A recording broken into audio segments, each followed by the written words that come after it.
Speaking of Kibuloy, napag-usapan na din ho natin si Kibuloy, mga kababayan.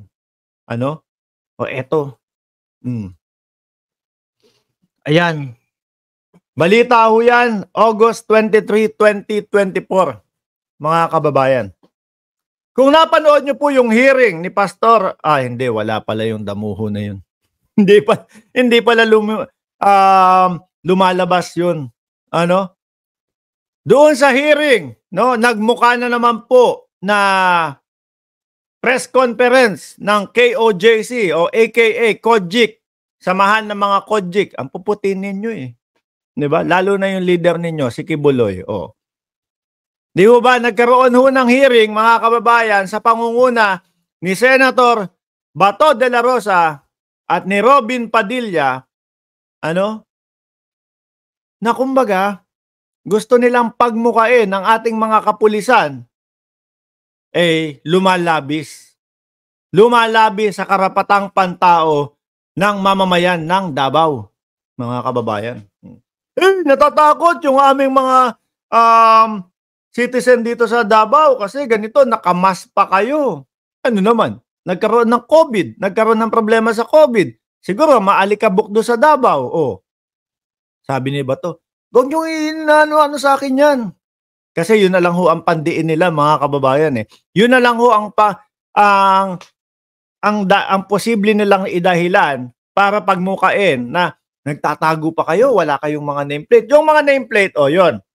Understand yun. No? Naintindihan natin yun. Kailangan masita talaga, walang nameplate. Pero yung pagtatago ho, yung sinasabi ni Bato, tinatago ninyo ang mga mukha ninyo, hindi ba pwedeng maalikabok doon?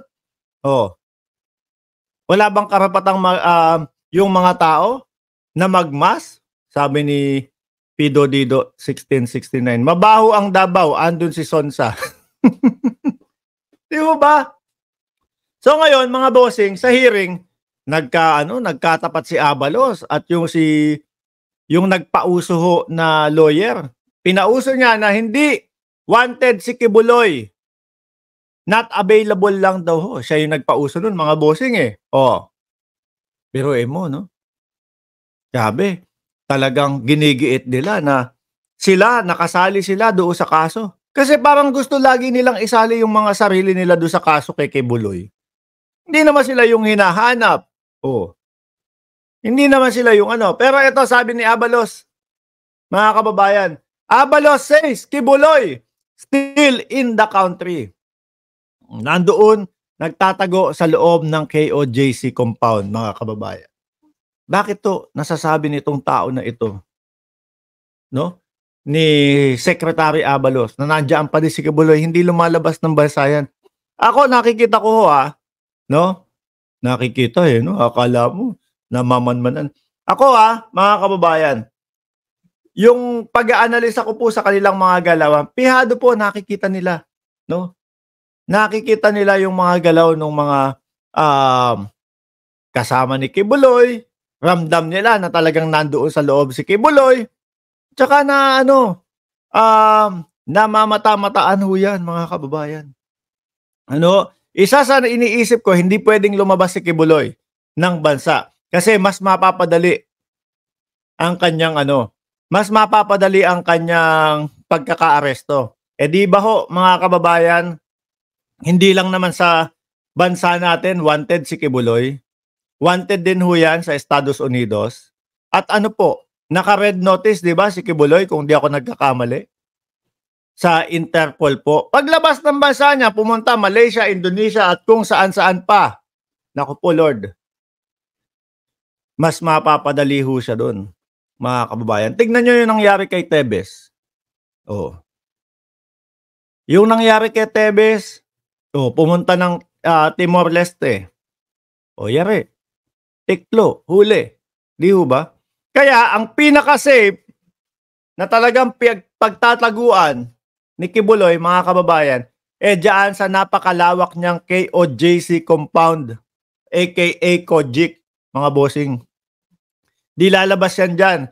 Siguro iniisip nila, kung sakali man, napakalawak nito. Magpapasok man sila o magpadala man sila, no? Ng maraming kapulisan dito, madami pa din tayong kumbaga madami tayong masusuotan. Eh di ho ba napabalita may mga tunnel ho. Oh. Kaya hindi lalabas yan diyan. Mga kababayan, diyan lang yan. Pag lumabas ng Pilipinas yan, nako. Ano naman, Interpol naman na maghahanap sa kanya. FBI. Oh. Pinaka-safe diyan eh. Kaya naman po nanggagalaite yung mga leader, no, sa Davao, mga kababayan. Bakit niyo tinatanggal ang aming mga kapulisan? Oh.